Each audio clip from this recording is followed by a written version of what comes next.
There's a particular kind of exhaustion that comes from being the one everyone calls when things fall apart. The reliable one.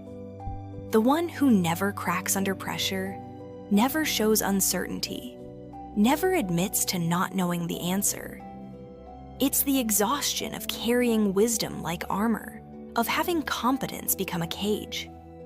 Somewhere along the way, being strong stopped feeling like strength and started feeling like a performance that never ends. The applause comes easily. Respect, admiration, trust. But intimacy? That requires removing the armor. And what if, underneath all that composure, there's something much more fragile? Something that's been waiting, quietly, to be seen without having to earn it first. The goddess Athena emerged fully formed from Zeus's head, already armored, already wise. No messy childhood, no learning through mistakes, no vulnerable growing up. She was born ready, strategic, rational, unshakable. And maybe that's exactly the trap. The Athena woman has learned to skip the part where she's allowed to not know things, where she's allowed to fumble, to ask for help, to be uncertain. Instead, she's perfected the art of having it all figured out. She's the friend who gives advice but rarely asks for it. The colleague who handles crisis with ease but struggles to admit when she's overwhelmed. The woman who can solve everyone else's problems but somehow can't name what she actually wants for herself. This isn't about being strong. It's about being trapped by the expectation of strength. There's a difference between choosing to be competent and being afraid to be anything else. Between having wisdom and wearing it like a mask that can never come off. The Athena archetype thrives in a world that rewards female intelligence, but only when it comes without emotional messiness, only when it serves others, only when it never asks for anything in return. She learned early that being smart was safer than being soft, that having answers protected her from the vulnerability of having needs, that if she could just be useful enough, strategic enough, indispensable enough, she'd never have to risk the terror of being wanted for who she is rather than what she provides. The conditioning started young. Maybe it was being the eldest daughter who learned to parent her siblings. Maybe it was watching her mother's emotions dismissed as too much, while her father's logic was revered as truth. Maybe it was discovering that her intelligence could earn her approval when her feelings earned her lectures about being too sensitive. Somewhere in childhood, she made a trade, emotional safety for emotional silence. She learned that her worth lived in her ability to solve, to strategize, to remain unshaken when everything around her was falling apart. She became the steady one, the reliable one, the one who could handle anything. But here's what nobody talks about. Competence can become its own prison. When problem-solving becomes identity, when being needed becomes the only way to feel valuable, when wisdom becomes a wall between the self and genuine connection. The world celebrates her achievements, but nobody asks about the cost. The sleepless nights spent overanalyzing every interaction, wondering if she said the right things, made the right choice, gave the right advice. The way she double-checks everything because being wrong feels like a threat to her entire sense of self. The exhaustion of carrying everyone else's problems while pretending her own don't exist. She's mastered the art of emotional compartmentalization. Work feelings go in one box, family feelings in another. Personal desires get shoved into the smallest box of all, the one that rarely gets opened. She's learned to schedule her own needs like appointments, efficient, contained, manageable. But there's something most never recognize about the woman behind the armor, something that changes everything once it's seen. The Athena woman often finds herself in a peculiar kind of loneliness. She's surrounded by people who admire her, seek her counsel, depend on her clarity. Yet she carries the weight of never being allowed to be confused, never being permitted the luxury of not having a solution. She's mastered the masculine game, logic over intuition, strategy over spontaneity, control over surrender. She's earned her place at tables where many women aren't welcome. But the price of admission was learning to speak in a language that often silences her deeper knowing. Watch her in moments when she thinks nobody's looking. There's a softness that flickers across her face, a hesitation before she steps back into her role as the one who knows. It's the ghost of the woman who exists beneath all that competence, the one who wonders what it would feel like to be uncertain out loud, to not have an opinion, to say, "I don't know," without it feeling like failure. The armor gets heavy, not just the expectation to be strong, but the internal pressure to never let anyone see the places where she's still figuring things out. She's become fluent in the language of giving, but forgotten how to ask. Expert at reading others' needs, but disconnected from her own emotional landscape. This is where the real cost reveals itself, not in what she's accomplished, but in what she's forgotten how to want. Not in how others see her, but in how she's learned to see herself only through the lens of what she provides. The Athena woman has often sacrificed her intuitive knowing on the altar of being taken seriously. She's learned to distrust the quiet voice that doesn't come with evidence, the feeling that doesn't have logic to back it up, the desire that can't be justified with practical reasons. She's internalized a world that says female power must look like male power to be valid. That influence must be earned through competence rather than presence. That wisdom must be proven rather than simply embodied. But what happens to the parts of her that can't be productive? The feelings that don't solve problems? The dreams that don't make strategic sense? The needs that can't be rationalized away? They don't disappear. They wait, buried beneath layers of responsibility and expertise, growing restless in the silence.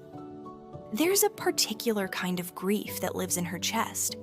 The mourning of roads not taken because they didn't make logical sense. The career she didn't pursue because it felt too risky. The relationship she didn't explore because it couldn't be strategized. The creative project she abandoned because it served no practical purpose. She's learned to be suspicious of joy that comes without achievement attached. Happiness that doesn't serve a goal feels frivolous, indulgent, somehow wrong. She's forgotten that pleasure doesn't need to be earned, that rest doesn't require justification, that wanting something simply because it feels good is reason enough. The hypervigilance never really stops, always scanning for problems to solve, crises to manage, people to help. Her nervous system stays activated, ready to spring into action, ready to be useful. The idea of truly relaxing, of not being on call for everyone else's emergencies, feels almost foreign. She's developed an internal radar for other people's discomfort, but lost touch with her own. She can sense when someone needs advice, support, or solutions, but struggles to identify when she needs comfort, rest, or simply someone to listen without trying to fix anything. The loneliness isn't just about being alone. It's about being surrounded by people who know her armor, but have never seen her skin, who appreciate her strength, but wouldn't know how to hold her tenderness, who seek her wisdom, but have never been invited into her uncertainty. There's a particular grief that comes with realizing how long it's been since feeling truly seen, not for what can be provided, but for the messy, uncertain, beautifully human parts that don't fit the archetype. The parts that don't have answers, that ask questions instead of providing solutions, that want comfort instead of offering wisdom. The woman beneath the armor often carries an ache she can't name, the longing to be held without having to hold others first, to be uncertain without being seen as incompetent, to have needs without feeling selfish. She's forgotten that vulnerability isn't the opposite of strength. It's what makes strength worth having. Sometimes, in quiet moments, she catches glimpses of who she might be without the constant performance of competence, without the need to have everything figured out, without the responsibility of being everyone's rock. And sometimes that glimpse terrifies her more than any problem she's ever had to solve. The invitation isn't to abandon wisdom or competence. It's to remember that these were meant to be gifts, not identities. Tools, not cages. Real power doesn't require the performance of having everything figured out. It doesn't demand the sacrifice of emotional honesty for the sake of appearing unshakable. It doesn't ask anyone to choose between being smart and being human. The strongest thing the Athena woman can do isn't solving another problem or offering another solution. It's allowing herself the radical act of not knowing, of sitting with uncertainty without rushing to fix it, of asking for support without having to earn it first. This is where transformation begins, in the space between the armor and the skin.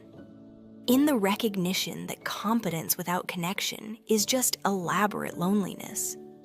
That wisdom without tenderness is just information. The woman who has spent her life being the answer finally gets to become the question. What would it feel like to be wanted not for what she provides, but for who she is when she's not providing anything at all?